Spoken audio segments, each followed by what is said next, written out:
Student welcome to Srijan a promise of quality education.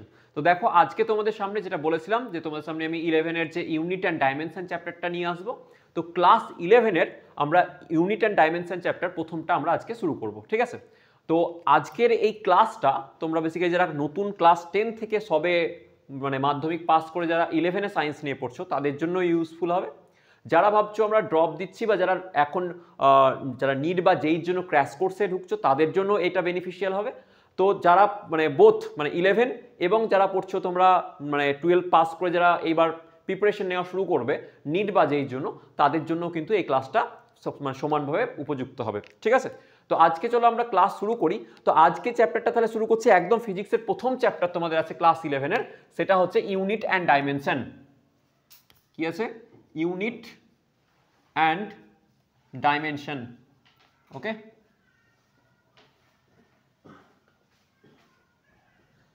তো এই চ্যাপ্টারটা আমরা আজকে পড়বো। তো এটা পড়ার আগে আমাদের দেখো একদম সিম্পল বেসিক্স থেকে যত মানে লো ক্যাটাগরি থেকে ওঠা যায় সেই লো ক্যাটাগরিতে আমরা নামবো, দিয়ে সেখান থেকে আমরা একদম টপ মোস্ট অ্যাডভান্স লেভেল পর্যন্ত কিন্তু আমরা যাবো, একদম বেসিক থেকে শুরু করে অ্যাডভান্স পর্যন্ত, যাতে কোথাও বুঝতে কারোর একদম যে ব্যাক বেঞ্চার যারও মনে হয় যে ফিজিক্সটাকে বুঝতে পারবো না সাবজেক্টটাকে, সেও যেন বুঝতে পারে সেরকমভাবে আমি নিয়ে চলবো, ঠিক আছে? তো চলো দেখা যাক। তো প্রথমে চলো আমরা শুরু করবো, যেহেতু আমরা পড়ছি আজকে ফিজিক্স, তাহলে আমরা প্রথমে একেবারে ওয়ার্ড রুট থেকে শুরু করব। তো এই যে শব্দটা তোমরা দেখতে পাও ফিজিক্স, বা তোমরা দেখো আগে এখন পর্যন্ত যারা 11-এ নতুন পড়তে ভর্তি হবে তারা জানো যে তোমাদের কাছে আগে ক্লাস 10 পর্যন্ত তোমরা কিন্তু ভৌত বিজ্ঞান পড়ে এসেছিলে, ফিজিক্যাল সায়েন্স। হঠাৎ করে এখন কি চলে এলো? ফিজিক্স বলে একটা সাবজেক্ট চলে আসবে, একটা কেমিস্ট্রি বলে সাবজেক্ট চলে আসবে, একটা বায়ো বলে সাবজেক্ট চলে আসবে। ওকে, তো তোমরা হঠাৎ করে পড়ছো কোথায় এসে পড়ছো? ফিজিক্সে এসে পড়ছো। তাহলে আমরা পড়েছি ফিজিক্যাল সায়েন্স, সেখান থেকে এখন আসছে ফিজিক্স। স্যার ঘটনাটা কিরকম হলো? তো ঘটনাটা এটা হলো, দেখো যে আমাদের যে বিজ্ঞানের যে শাখায় আমরা কি করছি, কোন শাখাটাকে ফিজিক্স বলবো সেই শাখাটা আমরা আসছি। তো এই যে ফিজিক্স শব্দটার উৎপত্তি হয় একটা গ্রিক ওয়ার্ড থেকে। কোন ওয়ার্ড থেকে?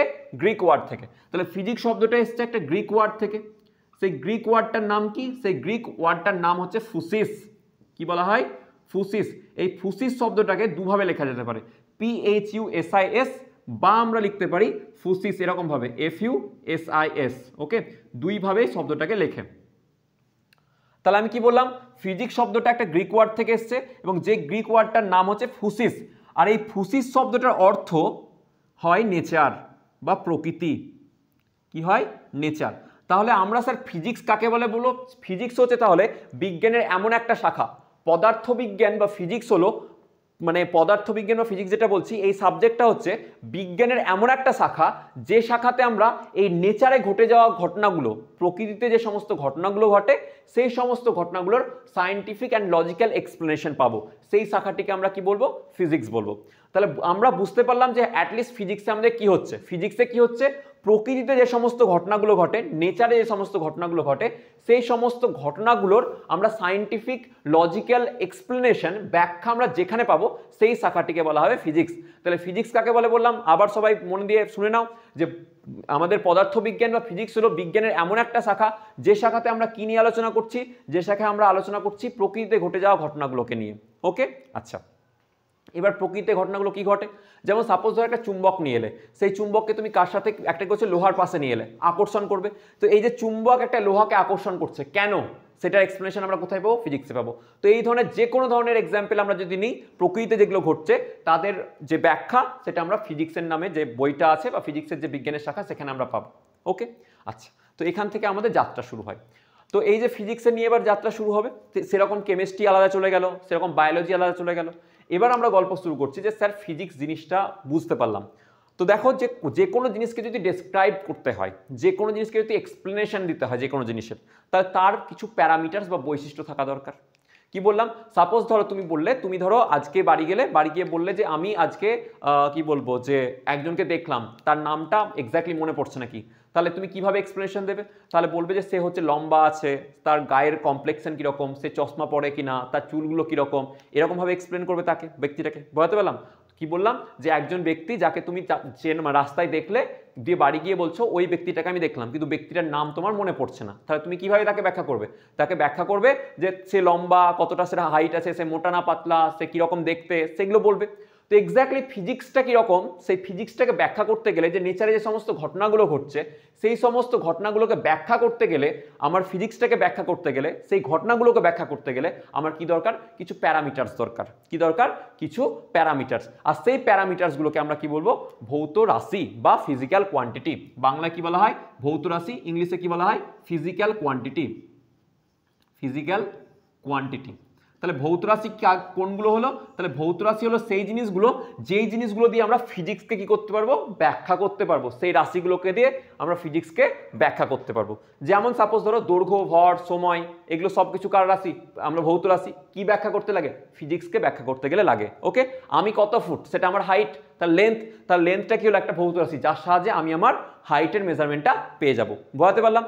তাহলে কি বললাম, ভৌত রাশি কি জিনিস, যে ভৌত রাশি হচ্ছে সেই সমস্ত প্যারামিটার্স যাদেরকে আমরা কিসের জন্য ইউজ করব, ফিজিক্সকে এক্সপ্লেন করার জন্য আমরা ইউজ করব। ওকে, আচ্ছা এবার দেখো এই যে ভৌত রাশিগুলো আছে, ভৌত রাশিগুলো তাহলে কি হতে পারে, দৈর্ঘ্য, ভর, সময়, যত কিছু আছে এগুলো সব হতে পারে, ত্বরণ, বেগ, সরণ, যা কিছু হয় সবই কি ভৌত রাশির মধ্যে পড়বে।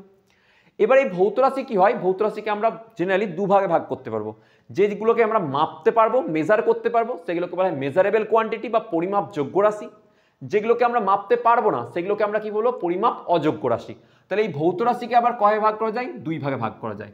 একটাকে বলবো মেজারেবল কোয়ান্টিটি,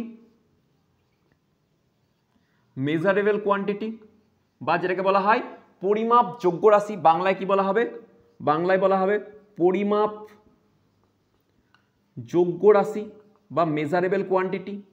ওকে, আর যেগুলোকে আমরা মাপতে পারবো না সেগুলোকে আমরা কি বলবো, পরিমাপ অযোগ্য রাশি বা পরিমাপ অযোগ্য ভৌত রাশি বা নন মেজারেবল কোয়ান্টিটি। কি বলবো, নন মেজারেবল মেজারেবল কোয়ান্টিটি।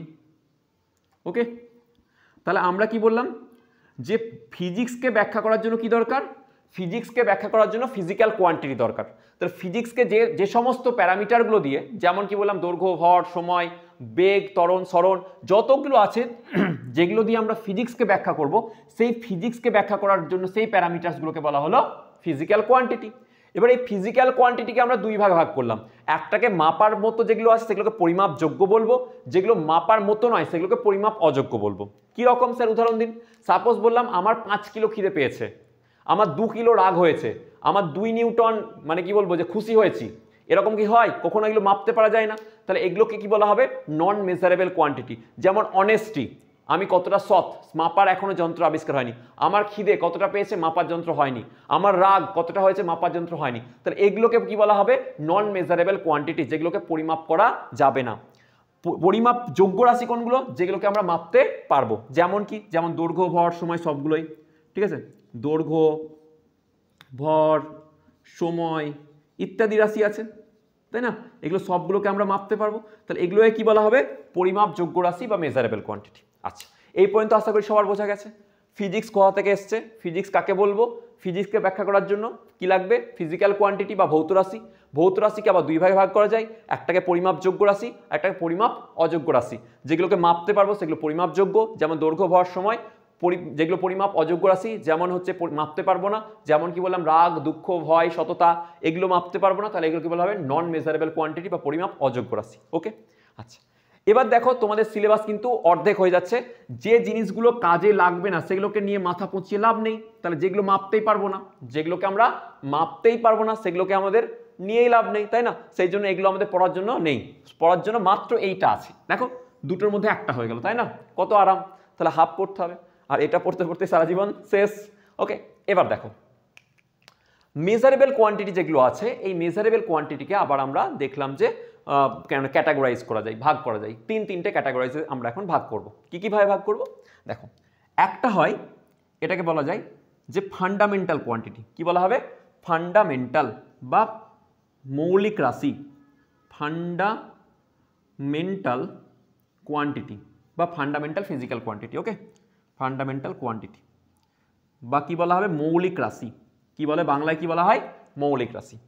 আর একটাকে কি বলবো আমরা, আর একটাকে আমরা বলি ডিরাইভ কোয়ান্টিটি বা যৌগিক রাশি বা লব্ধ রাশি। কি বলা হয়, ডিরাইভ কোয়ান্টিটি, ডিরাইভ কোয়ান্টিটি। ওকে, হয়েছে কোয়ান্টিটি। আর একটা কি বলা হয়, আর একটা রাশি, সেটা বলে সাপ্লিমেন্টারি কোয়ান্টিটি। কি কি বলা হবে? Supplementary quantity. ওকে, তাহলে আমি কি বললাম যে প্রথম কথা ভৌত রাশিকে আমরা কয় ভাগ করলাম? 2 ভাগে।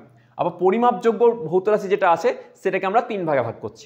একটাকে বলা হবে ফান্ডামেন্টাল কোয়ান্টিটি বা মৌলিক রাশি, একটাকে বলা হবে ডিরাইভ কোয়ান্টিটি বা লব্ধ রাশি, এটাকে বাংলায় কি বলা হয়? লব্ধ রাশি। ওকে, একে কি বলা হয়? মৌলিক রাশি। ওকে, মৌলিক রাশি। আর এটা কি বলা হয়? সাপ্লিমেন্টারিকে বাংলাতে সাপ্লিমেন্টারি বলে। ওকে, তাহলে আমরা কি পেলাম? পরিমাপযোগ্য রাশিকে 3 ভাগে ভাগ করছি। একটা হচ্ছে ফান্ডামেন্টাল রাশি কোয়ান্টিটি, একটাকে ডিরাইভ কোয়ান্টিটি, একটাকে সাপ্লিমেন্টারি কোয়ান্টিটি। তাহলে স্যার ফান্ডামেন্টাল কোয়ান্টিটি কাকে বলা হয়? তাহলে ফান্ডামেন্টাল কোয়ান্টিটি হচ্ছে সেই সমস্ত কোয়ান্টিটি যারা অন্য কারোর ওপর নির্ভর করে না। বলেন যে ফান্ডামেন্টাল ফর্মুলা, ফান্ডামেন্টাল জিনিসটা কি? ফান্ডামেন্টাল মানে যেটা একদম বেসিক, যেটা কারোর ওপর নির্ভর করবে না। তাহলে মৌলিক রাশি বা ফান্ডামেন্টাল কোয়ান্টিটি হচ্ছে সেই সমস্ত ফিজিক্যাল কোয়ান্টিটি যে সমস্ত কোয়ান্টিটি কোনো কিছুর ওপর নির্ভর করে না। যেমন সাপোজ বললাম আমার হাইট হচ্ছে 5 ফুট বা 6 ফুট, সেটা কি চাঁদে গেলে 3 ফুট হয়ে যাবে? একদম না। তাহলে কোনো বস্তুর হাইট, কোনো বস্তুর যে ভর, তারপরে কোনো সময়, যেমন সময় কারোর জন্য ওয়েট করে না। আম্বানির জন্য যা, তোমার জন্য তা, আমার জন্য তা, তাই না? তাহলে সময় কারোর উপর ডিপেন্ড করে না। তাহলে যে সমস্ত ভৌত রাশি অন্য কোনো রাশির ওপর নির্ভর করে না, অন্য কোনো কোয়ান্টিটির ওপর নির্ভর করে না, তাদেরকে কি বলা হবে? তাদেরকে বলা হবে ফান্ডামেন্টাল কোয়ান্টিটি। তার নিজেরা লিখতে পারবে। তাহলে কি লিখবে? ফান্ডামেন্টাল কোয়ান্টিটি মানে কি? তা যে সমস্ত রাশি বা কোয়ান্টিটি অন্য রাশির ওপর নির্ভর করে না, অন্য রাশির ওপর বা কোয়ান্টিটির ওপর নির্ভর করে না, তাদেরকে কি বলা হয়? তাদেরকে বলা হবে ফান্ডামেন্টাল কোয়ান্টিটি। এবার জানবে এই ফান্ডামেন্টাল কোয়ান্টিটি পৃথিবীতে মাত্র এখন পর্যন্ত 7টা আছে। তাহলে ফান্ডামেন্টাল কোয়ান্টিটির সংখ্যা কত? ফান্ডামেন্টাল কোয়ান্টিটির সংখ্যা হচ্ছে 7টা। তাহলে টোটাল মোট ফান্ডামেন্টাল কোয়ান্টিটির সংখ্যা বা মৌলিক রাশির সংখ্যা, মোট ফান্ডামেন্টাল কোয়ান্টিটির সংখ্যা হচ্ছে মেন্টাল কোয়ান্টিটি কটা? 7টা। ঠিক আছে, কোয়ান্টিটি পৃথিবীতে এখন পর্যন্ত মোট কটা আছে? 7খানা ফান্ডামেন্টাল কোয়ান্টিটি আছে। বুঝতে পারলাম তো? ঘটনা হচ্ছে দেখো, প্রথম দিকে যখন বিজ্ঞানের আমাদের যে যুগ ছিল, প্রথম একেবারে অ্যারিস্টটলের যুগ যখন ছিল, সেই সময়ে আমাদের যেহেতু বিজ্ঞানের বেশি অগ্রগতি হয়নি, সেই সময় আমাদের মাত্র 3খানা ফান্ডামেন্টাল কোয়ান্টিটি ছিল। কটা ছিল বললাম? 3খানা। আস্তে আস্তে সময় গেল, বিজ্ঞানের পরিধি বাড়লো এবং তখন আমাদের ওই 3খানা ফান্ডামেন্টাল কোয়ান্টিটির বাইরে গিয়েও দেখলাম আরও 4খানা ফান্ডামেন্টাল কোয়ান্টিটি থাকে। তো সেই কোয়ান্টিটিটাকে কি বলা হবে? মানে টোটাল কটা হলো? তাহলে 7খানা ফান্ডামেন্টাল কোয়ান্টিটি হলো। আর এই 7খানা ফান্ডামেন্টাল কোয়ান্টিটিকে এবার তোমার মনে রাখতে হবে। ওকে, তো এই যে পোর্শনটা একটু লিখে নাও, আমি এটাকে এবার একটু মুছে দিচ্ছি। ঠিক আছে, তাহলে আমরা কি পেলাম? আমরা পেলাম এখন পর্যন্ত দেখো যেটা পেলাম সেটাকে রিভাইজ করে দিচ্ছি। আমরা বললাম এখানেই মুখস্থ হয়ে, ভালো করে ক্লাসটা মন দিয়ে শোনো, এখানেই পড়াশোনা হয়ে যাবে। ঠিক আছে, তো কি হচ্ছে যে ফান্ডামেন্টাল আমরা পেলাম ফিজিক্সটা এসছে একটা গ্রিক ওয়ার্ড ফুসিস থেকে। সেই ফুসিস শব্দের অর্থ হচ্ছে নেচার। তাহলে প্রকৃতিতে যে সমস্ত ঘটনাগুলো ঘটছে সেই সমস্ত ঘটনার সায়েন্টিফিক এক্সপ্লেনেশন আমরা বিজ্ঞানের যে শাখায় পাই সেই শাখাকে বলবো ফিজিক্স। এই ফিজিক্সকে ব্যাখ্যা করার জন্য কিছু প্যারামিটার দরকার পড়লো, সেই প্যারামিটারগুলোকে বলা হবে ফিজিক্যাল কোয়ান্টিটি। সেই ফিজিক্যাল কোয়ান্টিটিকে আমরা 2 ভাগে ভাগ করতে পারি, একটা হচ্ছে মেজারেবল, একটা হচ্ছে নন মেজারেবল। যেগুলোকে মাপতে পারি তাকে মেজারেবল বা পরিমাপযোগ্য রাশি, যেগুলোকে মাপতে পারবো না সেগুলোকে পরিমাপ অযোগ্য রাশির মধ্যে রাখবো। যেমন হাসি, কান্না, ভয় ইত্যাদি। মেজারেবল কোয়ান্টিটি যেমন দৈর্ঘ্য, ভর, সময়, সরণ, ত্বরণ, বেগ, এগুলোকে আবার 3 ভাগে ভাগ করা যায়। একটা বললাম ফান্ডামেন্টাল কোয়ান্টিটি, একটাকে বললাম ডিরাইভ কোয়ান্টিটি, একটাকে বললাম সাপ্লিমেন্টারি কোয়ান্টিটি। ফান্ডামেন্টাল কোয়ান্টিটি কাদেরকে বলা হবে? যে সমস্ত ভৌত রাশি অন্যান্য কোনো রাশির ওপর নির্ভর করে না, মৌলিক মানে কি? আমি কারোর ওপর নির্ভর করছি না, তার মানে কি? আমি মৌলিক। ফান্ডামেন্টাল, তাহলে ফান্ডামেন্টাল মানে হচ্ছে যে সমস্ত রাশি, ফান্ডামেন্টাল কোয়ান্টিটি মানে হচ্ছে যে সমস্ত রাশি অন্যান্য ভৌত রাশির উপর কোনোভাবে নির্ভর করে না, তাদেরকে কি বলা হবে? তাদেরকে বলা হবে ফান্ডামেন্টাল কোয়ান্টিটি বা মৌলিক রাশি। ওকে, আর এই ফান্ডামেন্টাল কোয়ান্টিটির সংখ্যা হচ্ছে 7খানা। চলো এই জায়গাটা আমি মুছে নিই এবার। তাহলে পৃথিবীতে এখন পর্যন্ত আমার টোটাল 7খানা ফান্ডামেন্টাল কোয়ান্টিটি আছে। ওকে, সাতখানা এই যে ফান্ডামেন্টাল কোয়ান্টিটি তোমাদেরকে জেনে রাখতে হবে। তাহলে প্রথম দিকে যখন বললাম বিজ্ঞানের যুগ ছিল তখন 3খানা ছিল, তারপরে বিজ্ঞানের পরিধি যখন আস্তে আস্তে বিস্তার হলো তখন হলো টোটাল 7খানা। এই যে 7খানা ফান্ডামেন্টাল কোয়ান্টিটি আছে, এই 7খানা ফান্ডামেন্টাল কোয়ান্টিটি দিয়ে আমরা পুরো এন্টায়ার ফিজিক্সকে ব্যাখ্যা করতে পারি। কি বললাম? পুরো আমাদের পৃথিবীতে এখন পর্যন্ত যত আবিষ্কার হয়েছে, যত কিছু আবিষ্কার হয়েছে আজকের দিন পর্যন্ত, আজকের সময় পর্যন্ত, তো সেখানে কিন্তু আমরা এই 7খানা ফান্ডামেন্টাল কোয়ান্টিটি দিয়ে পুরো পৃথিবীকে ব্যাখ্যা করতে পারবো। পুরো আবিষ্কার, প্রত্যেকটা আবিষ্কারকে আমরা ব্যাখ্যা করতে পারবো শুধু এই 7খানা ফান্ডামেন্টাল কোয়ান্টিটির সাহায্যে। তাই তো? স্যার কিরকম ভুল লাগছে? চলো, ঠিক বলছে। 7খানা ফান্ডামেন্টাল কোয়ান্টিটি কি কি আছে দেখে নিই। তো সবাই জানো প্রথম কথা 1 নম্বর, চলো উদাহরণগুলো দেখে নিই কি কি আছে। তাহলে 1 নম্বর হয় তোমার দৈর্ঘ্য, লেন্থ, যেটাকে বলে লেন্থ, বা বাংলায় কি বলা হয়? দৈর্ঘ্য। ওকে, তো দৈর্ঘ্য হচ্ছে প্রথম ফান্ডামেন্টাল কোয়ান্টিটি। এবার এর এককগুলো আমরা দেখে নেব। এর একক হয় কি? মিটার। তোমরা জানো এসআই পদ্ধতিতে, সিজিএস পদ্ধতিতে কি হবে? সেন্টিমিটার। ওকে, আচ্ছা, এবার চলো লেন্থ হয়ে গেল। তাহলে এরপরে পুরো ভর, 2 নম্বর যদি বলি ভর, বা ইংলিশে কি বলা হবে? মাস। ওকে, দৈর্ঘ্য ভর, ভরের কে কিসে লিখবো? কেজি। এর ইউনিট কি হবে? কেজি বা গ্রাম। ওকে, আচ্ছা, তবে 3 নম্বর চলো সময়, দৈর্ঘ্য ভর সময়, 3টে সবাই জানা আছে সবার। এটাকে ইংলিশে কি বলে? টাইম, তোমরা সবাই জানো। ওকে, আর টাইমকে আমরা কিসে লিখি? সেকেন্ডে লিখি। ওকে, আচ্ছা, তারপরে যদি আমি বলি তারপরে কি আছে? তারপরে তোমরা জানো একটা উষ্ণতা বলে একটা জিনিস হয়, উষ্ণতা, টেম্পারেচার। ঠিক আছে, তাহলে আমরা কি পড়বো? উষ্ণতা। এবার স্যার উষ্ণতা জিনিসটা কি একটু বলে দিন। উষ্ণতা, এটাকে কি ইংলিশে কি বলে? টেম্পারেচার। ওকে, আচ্ছা, এবার জানবে একটা জিনিস বলি, আমি পড়াতে গিয়ে একটু জাস্ট বলে দিই। কেলভিন, ডিগ্রি সেন্টিগ্রেডের ইউনিট হয়, তোমরা জানো যে স্যার উষ্ণতা জিনিসটা কি। তো তোমাদের থার্মাল যে পোর্শনটা আছে সেই সময় আমি ডিটেলসে ব্যাখ্যা করবো, বাট আপাতত তোমরা যদি জানার ইচ্ছা হচ্ছে যে উষ্ণতা জিনিসটা বেসিক্যালি কি, তো জানবে যে তোমরা ক্লাস 10 লেভেলে যা পড়েছো একটু ভোলার চেষ্টা করবে, কারণ ক্লাস 10 লেভেলের কনসেপ্ট দিয়ে এখন মানে 11-12 হবে না। 11-12 বেস করে তুমি বিএসসি, এমএসসি, ইঞ্জিনিয়ারিং যা পড়বে হবে, বাট ক্লাস 10 লেভেলের কনসেপ্টগুলো একটু ভুলতে হবে, কারণ ক্লাস 10 লেভেলে ওই মানে মুখস্থ করে চালানো হয়। তো একটুখানি দেখো ফিজিক্স জায়গাটা বোঝার টোটালি, ঠিক আছে, তো বুঝতে হবে। তাহলে কি বললাম যে উষ্ণতা জিনিসটা এইভাবে বোঝার চেষ্টা করো যে কোনো একটা যে বস্তু আছে সেই বস্তুর মধ্যে কণাগুলো কিভাবে কাঁপছে, কত জোরে জোরে কাঁপছে, সেটাকে বোঝানোর জন্য যে মাপদণ্ড ইউজ করি সেটাকে বলা হয় টেম্পারেচার বা উষ্ণতা। কি বললাম আরেকবার বলি, যে তোমরা জানবে -273 ডিগ্রি সেন্টিগ্রেড উষ্ণতা, এটা কি বলা হয়? কি বলে? -273 ডিগ্রি সেন্টিগ্রেড উষ্ণতায় কি বলে? আমাকে আজকে কমেন্টে জানাবে, ঠিক আছে? -273 ডিগ্রি সেন্টিগ্রেড উষ্ণতা ছাড়া মানে ওই উষ্ণতায় জানবে সমস্ত কিছু স্টপ হয়ে যায়, কেউ আর কাঁপে না, সব কিছু একদম স্তব্ধ হয়ে যায়। তো -273 ডিগ্রি সেন্টিগ্রেড উষ্ণতা ছাড়া যে কোনো উষ্ণতাতে বস্তুর মধ্যে যে অণুগুলো আছে, মলিকিউলসগুলো আছে, সেগুলো কিন্তু কাঁপে। তাহলে আমি উষ্ণতা মানে কি বলছি? উষ্ণতা হচ্ছে ওই যে বস্তুটার মধ্যে মলিকিউলগুলো আছে সেগুলো কত জোরে জোরে কাঁপছে, কত জোরে জোরে ড্যান্স করছে, সেই ড্যান্স করাটার প্যারামিটার, যার মধ্যে কণাগুলো, যার মলিকিউলসগুলো যত বেশি ড্যান্স করছে, যত জোরে জোরে ড্যান্স করছে, যত জোরে জোরে কাঁপছে, তার উষ্ণতা তত বেশি। অর্থাৎ যদি বলা হয় দুখানা বস্তু আছে, এটা 100 ডিগ্রি সেন্টিগ্রেড উষ্ণতার বস্তু, আর এটা 10 ডিগ্রি, আর একটা বস্তু 10 ডিগ্রি সেন্টিগ্রেড উষ্ণতার, সেম বস্তু আছে, তাহলে আমি বলতে পারবো 100 ডিগ্রি সেন্টিগ্রেড উষ্ণতার বস্তুর যে মলিকিউলগুলো আছে সেগুলো বেশি জোরে জোরে ড্যান্স করছে তুলনামূলক কার থেকে? 10 ডিগ্রি সেন্টিগ্রেড উষ্ণতার যে অণুগুলো ড্যান্স করছে তার থেকে।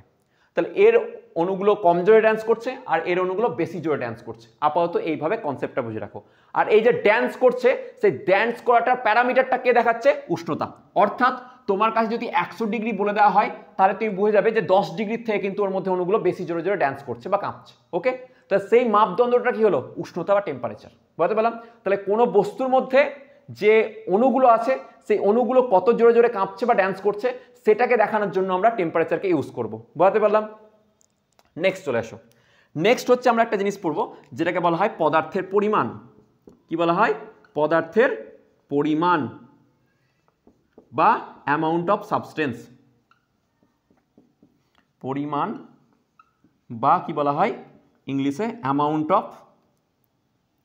Of substance.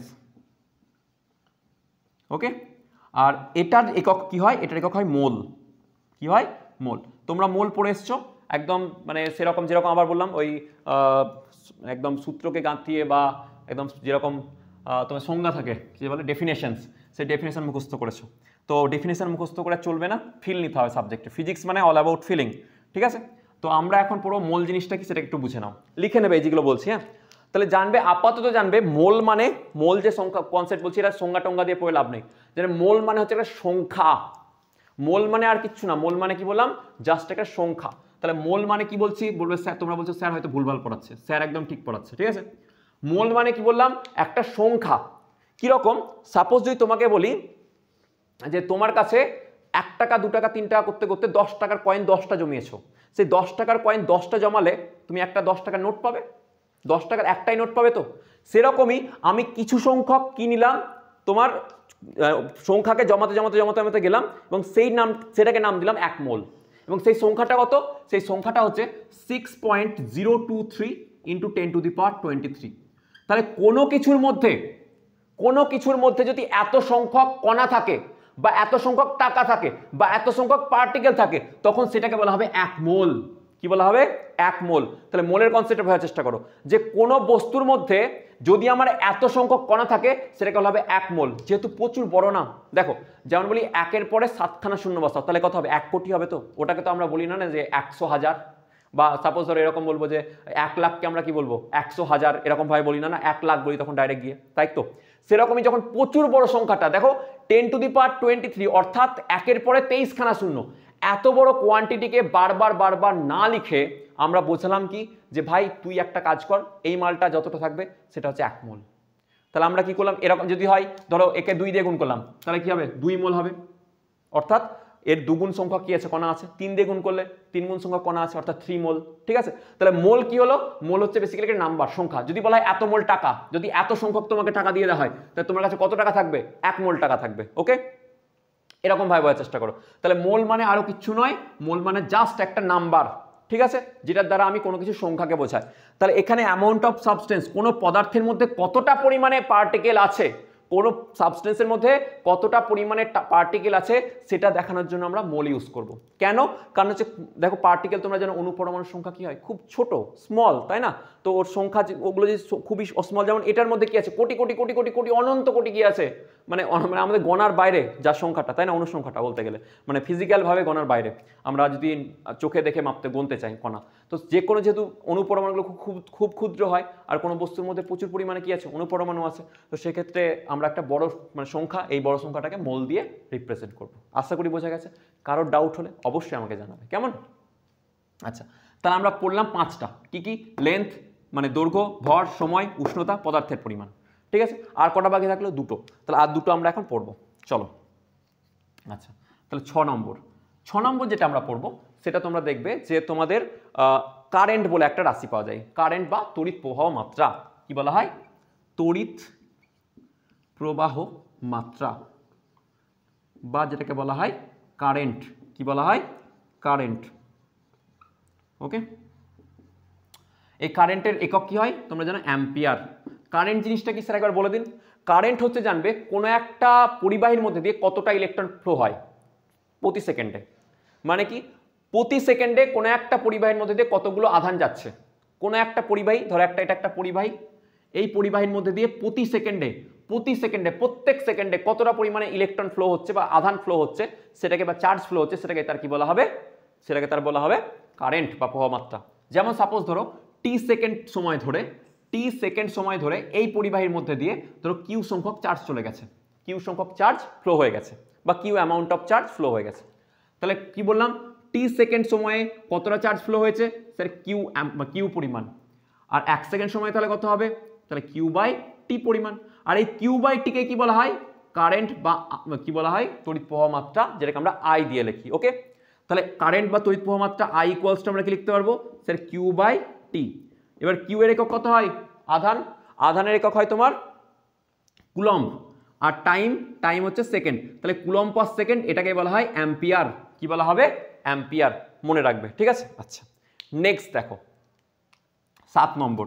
তাহলে 7 নম্বর যে ফিজিক্যাল কোয়ান্টিটি আছে সেটাকে কি বলা হবে, সেটাকে বলা হয় দীপন প্রাবল্য, বা কি বলা হয় লুমিনাস ইন্টেন্সিটি।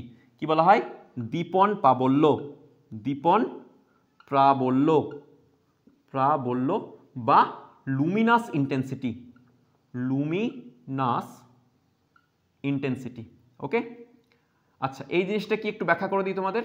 মডার্নে গিয়ে একটু একটু পেতে পারো, বাট এখন একদমই দরকার নেই। অ্যাডভান্স লেভেলের পরীক্ষা যদি পড়তে হয় তাহলে একটুখানি পাবে, বাট কোশ্চেনে কোনোদিন আসবে না, এখন পর্যন্ত ফ্রেম করে না। এটার একক হচ্ছে ক্যান্ডেলা। জানবে কোনো একটা আলো, এই যে আলো দেখছো, এই আলো প্রেশার ক্রিয়েট করতে পারে। জাস্ট বুঝে রাখো এই যে দীপন পা বলে মানে কি বোঝায়। জানবে কোনো একটা আলো, আলো যে কোনো একটা উৎস থেকে আসছে, সেই উৎসের আলোটাও একটা কোনো বস্তুর ওপর প্রেশার ক্রিয়েট করতে পারে, এবং সেটারই জাজমেন্ট করার জন্য আমরা একটা জিনিস নিয়ে আসি, সেটাকে বলা হয় দীপন পাবল্য বা লুমিনাস ইন্টেন্সিটি, যেটা ক্যান্ডেলা। এর কি বলা হয়? এটার একক ক্যান্ডেলা। তো এই যে তোমরা 7খানা ফান্ডামেন্টাল ফিজিক্যাল কোয়ান্টিটি পেলে, এই 7খানা ফান্ডামেন্টাল কোয়ান্টিটিকে ফিলিংয়ের সঙ্গে নিজের মধ্যে আত্মস্থ করতে হবে। কেন? কারণ এগুলোই হচ্ছে ফিজিক্সের মা বাপ। কেন বললাম? যে পুরো পৃথিবীটাকে আমরা এই 7খানা কোয়ান্টিটি দিয়ে ব্যাখ্যা করে দিতে পারবো, সুতরাং এদেরকে মা বাপ হিসাবে আমাকে নিয়ে চলতে হবে, মনে রাখতে হবে এদেরকে। যদি এদেরকে ভুলে যাই তাহলে নিজের মা বাপের নাম ভুলে যাওয়ার মতো হবে, ঠিক আছে, সায়েন্সের স্টুডেন্ট হয়ে। সুতরাং নিজের মনের মধ্যে একদম গেঁথে নাও, আর তোমার বন্ধুদের মধ্যেও এটা কিন্তু শেয়ার করে দাও আমাদের ভিডিওটা। তোমাদের যদি ভালো লাগে অবশ্যই লাইক কমেন্ট করে দেবে, আর যে কোনো জায়গায় আটকালে জিজ্ঞাসা করবে। তো আমরা এর পরের টপিকে চলে যাব, সেটা হচ্ছে ডিরাইভ কোয়ান্টিটি। তো এগুলোকে লিখে নাও হালকা করে, ঠিক আছে। আমি সরে গেলাম। এবার দেখো তোমাদের উপর যেটা পড়বো সেকেন্ড কোয়ান্টিটি, সেটা হচ্ছে ডিরাইভ কোয়ান্টিটি বা লব্ধ রাশি। চলো দেখে নিই। ওকে, সবাই লিখে নাও, অসুবিধা হলে জানাবে কিন্তু, হ্যাঁ। চলো, এই চ্যাপ্টার থেকে যারা নিট এবং জেইর জন্য ভাবছো, তো নিটের জন্য তুমি ধরে রাখো একটা কোয়েশ্চেন কনফার্ম আসবেই আসবে, শিওর শর্ট পাবেই তুমি কোয়েশ্চেন, একখানা কোয়েশ্চেন। আচ্ছা, যারা ওয়েস্ট বেঙ্গল জয়েন্টের জন্য পড়ছো, তো ওয়েস্ট বেঙ্গল জয়েন্টেও একটা কোয়েশ্চেন আসার চান্স খুব বেশি থাকে। জেইতে আসবেই, যেই মেন্সে তোমার একদম মার্ক করে নাও, এই চ্যাপ্টার থেকে কোয়েশ্চেন আসবেই আসবে, ঠিক আছে। দুটো কোয়েশ্চেন এখান থেকে জেনারেলি চলে আসে জেইতে, ঠিক আছে। আর যেই অ্যাডভান্সে এই চ্যাপ্টারের উপর ভিত্তি করে কোয়েশ্চেন ফ্রেম করে, তোমার ভার্নিয়ার স্কেল বলে একটা জায়গা আছে এই চ্যাপ্টারে, তো ভার্নিয়ার স্কেল থেকে কোয়েশ্চেন এখান থেকে খুব মানে অল্টারনেটিভ ইয়ারে কোয়েশ্চেন জিজ্ঞাসা করেছে, তোমরা দেখতে পারো প্রিভিয়াস ইয়ারে কোয়েশ্চেন তুলে। ওকে, তো আমরা এবার নেক্সট যে টপিকটা পড়বো, আমরা ফান্ডামেন্টাল কোয়ান্টিটি পড়ে নিয়েছি, এবার পুরো ডিরাইভ কোয়ান্টিটি বা যেটাকে বলা হয় লব্ধ রাশি, ঠিক আছে। তো লব্ধ রাশির ব্যাপারটা কি হলো? ফান্ডামেন্টাল কোয়ান্টিটি কি পড়লাম? যে সমস্ত কোয়ান্টিটি মানে ফান্ডামেন্টাল মানে কি বেসিক, প্রাথমিক, বেসিক, সেটা কারোর উপর নির্ভর করে না, মৌলিক। তা যে সমস্ত রাশি অন্য রাশির উপর নির্ভর করছিল না, সেটাকে বললাম ফান্ডামেন্টাল কোয়ান্টিটি বা মৌলিক রাশি। টোটাল কটা আছে? 7টা আছে। এবার জানবে এই ডিরাইভ কোয়ান্টিটি, এই ডিরাইভ কোয়ান্টিটিটা তোমার অন্যান্য রাশির ওপর নির্ভর করবে। ডিরাইভ শব্দটা বোঝার চেষ্টা করো। আমরা বলি না যে এখান থেকে ইকুয়েশনটা থেকে ডিরাইভ করে পেলাম, এই ইকুয়েশনটা থেকে ডিরাইভ করে পেলাম, অর্থাৎ ওই ইকুয়েশন থেকে নিয়ে এসে আমরা জিনিসটা পেয়েছি।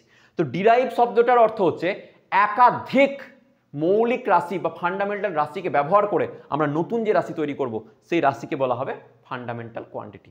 ওকে, কি বলা হবে? সরি, ডিরাইভ কোয়ান্টিটি বা লব্ধ রাশি। যেমন আমি আবার বোঝার চেষ্টা করি, যে সাপোজ ধরো আমাদের তুমি বলতে পারো, তোমার কাছে একটা বেসিক কোয়েশ্চেন আসতে পারে, স্যার আপনি তো বললেন যে ফান্ডামেন্টাল কোয়ান্টিটি দিয়েই আমরা 7খানা ফান্ডামেন্টাল কোয়ান্টিটিকে দিয়েই আমরা কি করব, পুরো দুনিয়াটাকে ব্যাখ্যা করব। তো আমরা স্যার ইন্টেলিজেন্ট ব্যক্তি, দরকার কি ছিল স্যার এগুলোকে আর নিয়ে আসার? তো এগুলো দরকারই তো ছিল না, সব কিছু যখন ব্যাখ্যাই হয়ে যাচ্ছে, সিম্পল 7খানা জিনিস, সমস্ত প্রবলেম শেষ। মানে কি বলবো, যে অল প্রবলেম 7 সলিউশন, এরকম টাইপের একটা ব্যাপার, তাই না? তো এখানে স্যার ডিরাইভ কোয়ান্টিটিকে আমরা নিয়ে কেন এলাম? দেখো, ডিরাইভ কোয়ান্টিটিকে আমরা নিয়ে এলাম এই কারণের জন্য, যদি আমরা ফান্ডামেন্টাল কোয়ান্টিটি দিয়ে পুরো পৃথিবীটাকে ব্যাখ্যা করতে যেতাম, প্রত্যেকটা আবিষ্কারকে শুধুমাত্র ফান্ডামেন্টাল কোয়ান্টিটি দিয়ে ব্যাখ্যা করতাম, তার জিনিসটা কেমন হতো জানো? যে এরকম ধরো তোমার একটা মামার ছেলের বউয়ের শ্বশুরমশাই বা সামথিং কেউ এরকম আছে, তোমার কে হবে এই রিলেশনশিপটা? তো তোমাকে যদি বারবার বলা হয় যে এই রকমভাবে বলবে, ওই ব্যক্তিটা হচ্ছে আমার মামার ছেলের বউয়ের শ্বশুরের সামথিং সামথিং কিছু, তো সব সময় যদি তুমি প্রত্যেকটা জায়গাতেই যাচ্ছ আর ওই ব্যক্তিটাকে তুমি এইভাবে পরিচয় দিচ্ছ, ও হচ্ছে আমার মামার ছেলের বউয়ের, এরকমভাবে চলছে, তো কতটা বাজে লাগবে শুনতে, মানে জিনিসটা বারবার এতবার রিপিট করা। আর যেহেতু আমরা ইন্টেলিজেন্ট, তাহলে কি করবো, এটাকে ছোট করে বলবো যে এটা হচ্ছে আমার ভাই বোন এনিথিং, তাই কি না? সেরকমই জিনিসটা হচ্ছে যে ডিরাইভ কোয়ান্টিটিকে দিয়ে আমরা কি করলাম, ওই যে বারবার এদিক ওদিক করে সম্পর্ক দিয়ে বলছিলাম, সেই সম্পর্ক দিয়ে না বলে ডাইরেক্ট বলে দেবো, সেটা হচ্ছে কি ডিরাইভ কোয়ান্টিটি বা লব্ধ রাশি। তো লব্ধ রাশি বা ডিরাইভ কোয়ান্টিটি হলো কি, যে একাধিক ফান্ডামেন্টাল কোয়ান্টিটিকে ইউজ করব, দিয়ে আমি কি নিয়ে আসবো, ডিরাইভ কোয়ান্টিটি নিয়ে আসবো। তো ডিরাইভ কোয়ান্টিটি কাকে বলা হবে? একাধিক মৌলিক রাশির দ্বারা গঠিত হয়। কি হয়? মৌলিক রাশির দ্বারা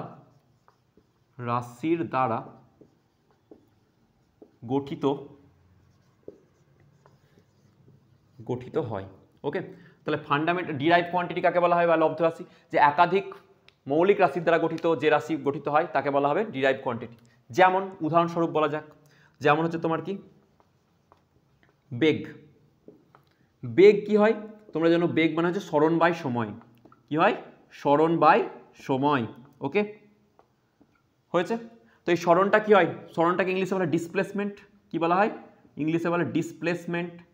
ওকে, আর এটা কি হয়? Time by time. ওকে, তো দেখো সরণ ডিসপ্লেসমেন্ট মানে কি? আলটিমেটলি লেন্থ, কতটা লেন্থ গেছে। তাহলে লেন্থটা কি ছিল আমার? ফান্ডামেন্টাল। টাইমটা কি ছিল? ফান্ডামেন্টাল। কিন্তু এই দুটোকে ভাগ করে দিলাম, দুটো ফান্ডামেন্টাল কোয়ান্টিটিকে ভাগ করে দিলাম, পেলাম দেখো একটা নতুন কোয়ান্টিটি, যাকে নতুন নাম দিলাম বেগ। নইলে সবসময় বলতে হতো সরণ বাই সময়, সরণ বাই সময়, সরণ বাই সময়। তো আমরা কি করলাম ভাই? বারবার এরকম বলবো না, বলবো চল বেগ। হয়েছে? তারপরে ধরো ফোর্স বা যে কোনো, ধর যে কোনো এনিথিং, ওই সাতখানা বাদে যে কোনো জিনিস, যেমন ত্বরণ যদি বলো, তাহলে ত্বরণ কি হয়? বেগের পরিবর্তন, মানে বেগের চেঞ্জ ইন ভেলোসিটি। তোমরা জানো ডিভি, ডিভি মানে ডেল ভি, ডেল ভি মানে বেগের পরিবর্তন বাই সময়, কত সময়ে কতটা বেগের পরিবর্তন হয়েছে। তাহলে এটাও দেখো বেগ মানে বেগ তো নিজে কি একটা ডিরাইভ কোয়ান্টিটি, তাকে আবার কি দিয়ে ভাগ করছো? একটা ফান্ডামেন্টাল কোয়ান্টিটি পাচ্ছ, কি আর একটা নতুন ডিরাইভ কোয়ান্টিটি পাচ্ছ। ওকে, তাহলে আমরা কি বললাম?